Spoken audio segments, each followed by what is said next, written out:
Hey guys, it's me Seren, back with another video.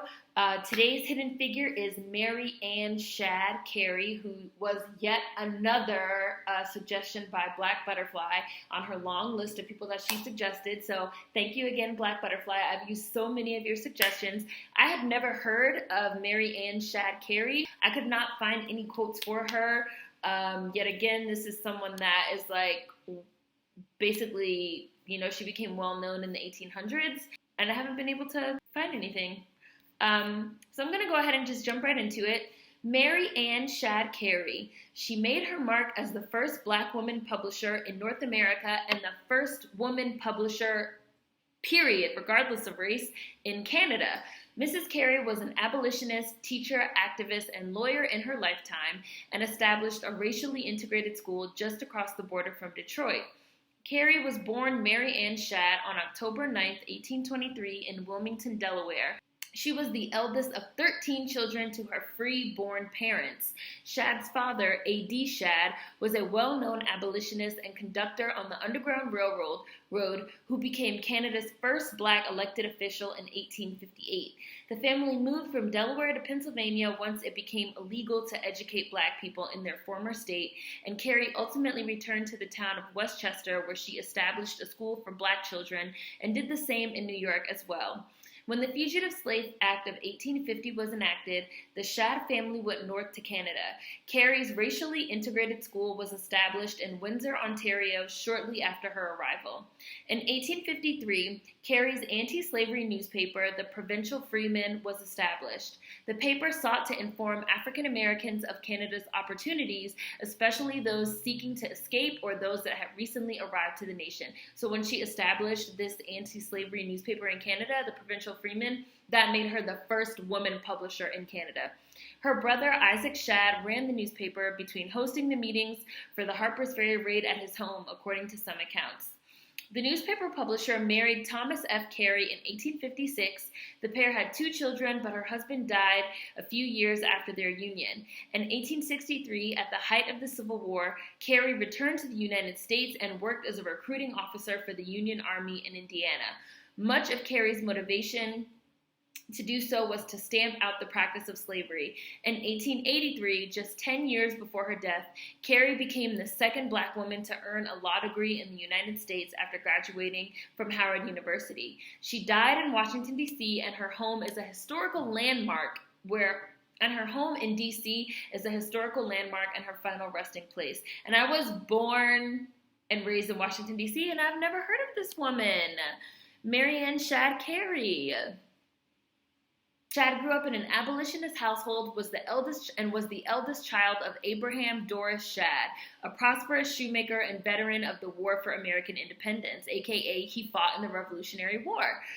Like many Northern free Blacks, Shadd received a Quaker education, and it was through her activist family, teaching, and journalism that she secured a pathway into anti-slavery politics, joining other disenchanted Blacks who advocated voluntary relocation to places where slavery had been abolished.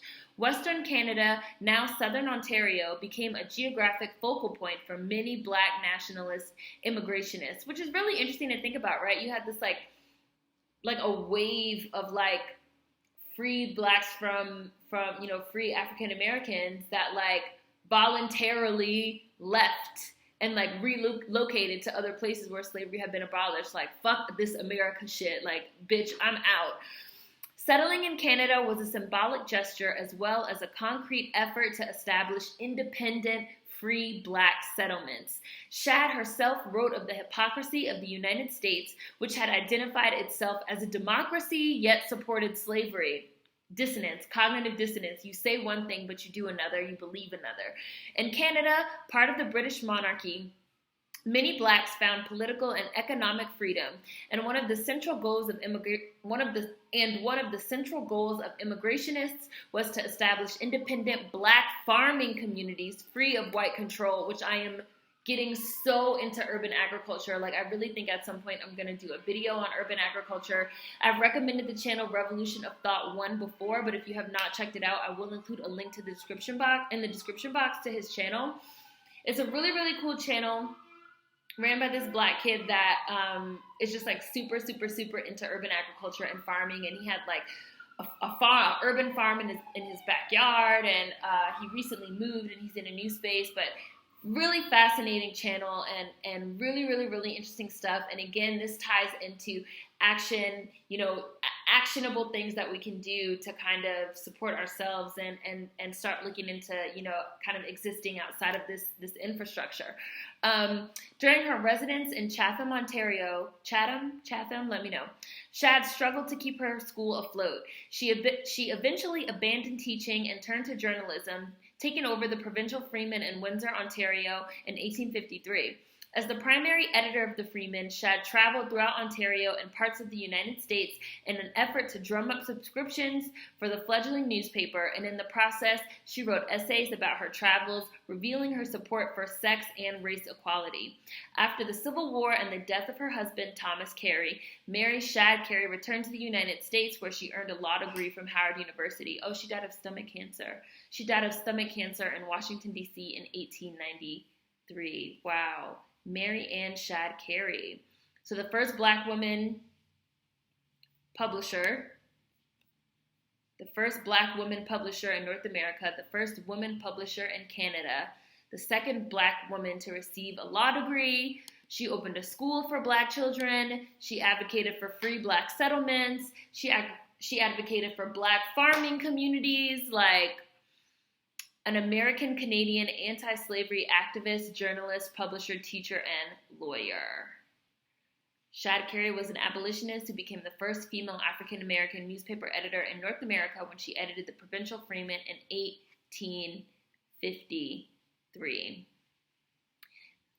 Mary Ann traveled around Canada and the United States advocating for full racial integration through education and self-reliance. She promoted immigration to Canada amongst free men, publishing A Plea for Immigration or Notes of Canada West in its moral, social, and political aspect, with suggestions respecting Mexico, West Indies, and Vancouver's Island for the information of colored immigrants in 1852. See, so advocating for full racial integration through education and self-reliance. So this is kind of what I was talking about in my On Integration video. Not this like forced bullshit that we ended up with, right? But like a real actual integration that is based off of, Black people actually building and getting our just due in this country, not just like forcibly, moving us into these white spaces, right? That's something different. Like assimilating us, forcibly picking us up and moving us into white spaces, into white schools and into white workplaces is not the same as, full racial integration through self-reliance and through our own communities actually becoming equal to white people, right? Like two separate ideas. If you haven't seen my video on integration, also please watch that. There will also be a link in the description box, and of course, it'll be popping up. Really, really interesting stuff. And this woman, Mary Ann Shadd Cary, was talking about this in the 1800s, right? In the 1800s. After the Civil War, she taught in Black schools in Wilmington, Delaware, before moving to Washington, D.C., where she taught in public schools and attended Howard University School of Law. She graduated as a lawyer at the age of 60. She was 60 when she got her law degree. She wrote for the newspapers National Era and The People's Advocate, and in 1880 organized the Colored Women's Progressive Franchise. Shadd Cary also joined the National Women's Suffrage Association, working alongside Susan B. Anthony and Elizabeth Cady Stanton for women's suffrage and testifying before the Judiciary Committee of the House of Representatives. Yet another, Black woman that was working alongside these fucking famous white feminists that were goddamn racist and fucking would not recognize her clearly.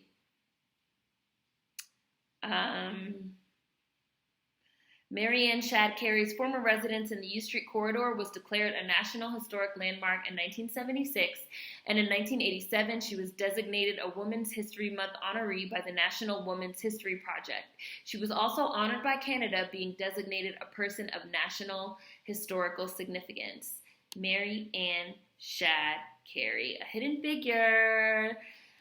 Now, she's done a lot of writing.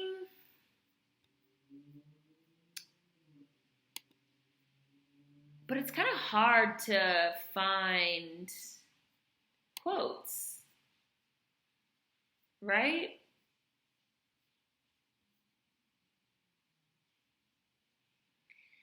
She was the first Black woman to edit a newspaper. She wrote in one article that she had broken the editorial ice. I'm looking for quotes. When she died, her obituary described her as a woman of excellent traits of character and loved by all who knew her, and it went on to say, while she may have been eccentric at times, she was a woman of a kind disposition.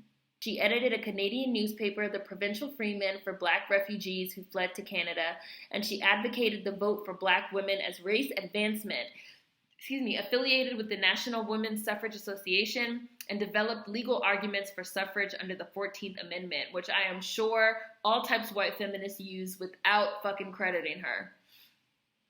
Cary founded the Colored Women's Progressive Franchise Association in D.C. in 1880, which predated the Women's Club movement by a decade, and linked the vote to women's labor questions and entrepreneurship, all ideas far ahead of their time.